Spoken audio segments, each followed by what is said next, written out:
Revolução de 1930. A Revolução de 1930 foi um movimento armado liderado pelos estados do Rio Grande do Sul, Minas Gerais e Paraíba. Insatisfeitos com o resultado das eleições presidenciais e que resultou em um golpe de Estado, o golpe de 1930, o golpe derrubou o então presidente da República, Washington Luiz, em 24 de outubro de 1930, impediu a posse do presidente eleito Júlio Prestes e colocou fim à República Velha. Histórico. Em 1929, as lideranças de São Paulo deram fim à aliança com os mineiros, conhecida como Política do Café com Leite, e recomendaram o paulista Júlio Prestes como candidato à presidência da República. Em contrapartida, o presidente de Minas Gerais, Antônio Carlos Ribeiro de Andrada, apoiou a candidatura oposicionista do gaúcho Getúlio Vargas.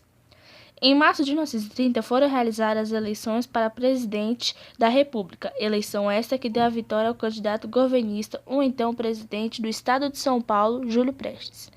No entanto, Prestes não tomou posse em razão do golpe de Estado, desencadeado a 3 de outubro de 1930 e foi exilado. Getúlio Vargas, então, assume a chefia do governo provisório em 3 de novembro de 1930, data que marca o fim da República Velha e dá início às primeiras formas de legislação social e de estímulo ao desenvolvimento industrial.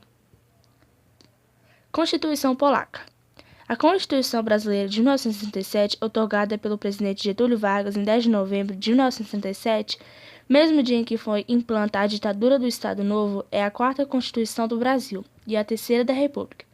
Ficou conhecida como Polaca, por ter sido baseada na Constituição denominadora na Polônia. Foi redigida por Francisco Campos, então ministro da Justiça do novo regime. A característica principal dessa Constituição era a grande concentração de poderes nas mãos do chefe do Executivo. Seu conteúdo era fortemente centralizador, ficando a cargo do presidente da República a nomeação das autoridades estaduais, os interventores e a esses, por sua vez, cabia nomear as autoridades municipais. Após a queda de Vargas e o fim do Estado Novo, em outubro de 1945, foram realizadas eleições para a Assembleia Nacional Constituinte. Paralelamente à eleição presidencial. Eleita a Constituinte, seus membros se reuniram para elaborar uma nova Constituição, que entrou em vigor a partir de setembro de 1946, substituindo a de 1937. A Constituição de 1937 deu origem a vários acontecimentos na história política do Brasil, que têm consequências até hoje, e, principalmente, formou o grupo de oposição a Getúlio que culminou no golpe militar de 1964. Este, por sua vez, deu origem à Constituição de 1967, a outra Constituição republicana autoritária, a segunda e, até os dias de hoje, a última. Da Constituição de 1937, pode-se destacar que concentra os poderes executivo e legislativo nas mãos do presidente da República, estabelece eleições indiretas para presidente que terá mandato de 6 anos, acaba com o liberalismo, admite a pena de morte, retira dos trabalhadores o direito de greve, permitiu ao governo expurgar funcionários que se opusessem ao regime, previu a realização de um plebiscito para referendá-lo, o que nunca ocorreu. Ascensão de Vargas ao poder. A chegada de Getúlio Vargas ao poder ocorreu em 1930, depois de um conturbado processo eleitoral. O início de seu governo representa a ruptura com os acordos estabelecidos pela elite agrária brasileira desde o final do século XIX, pondo fim à República Velha. A ascensão de Vargas e o fim da República Velha estão intimamente ligados à crise de 1929, que abalou o mundo capitalista ocidental. O motivo da ligação entre os eventos históricos reside no fato de a economia brasileira da época se basear na produção do café e em seu comércio no mercado mundial.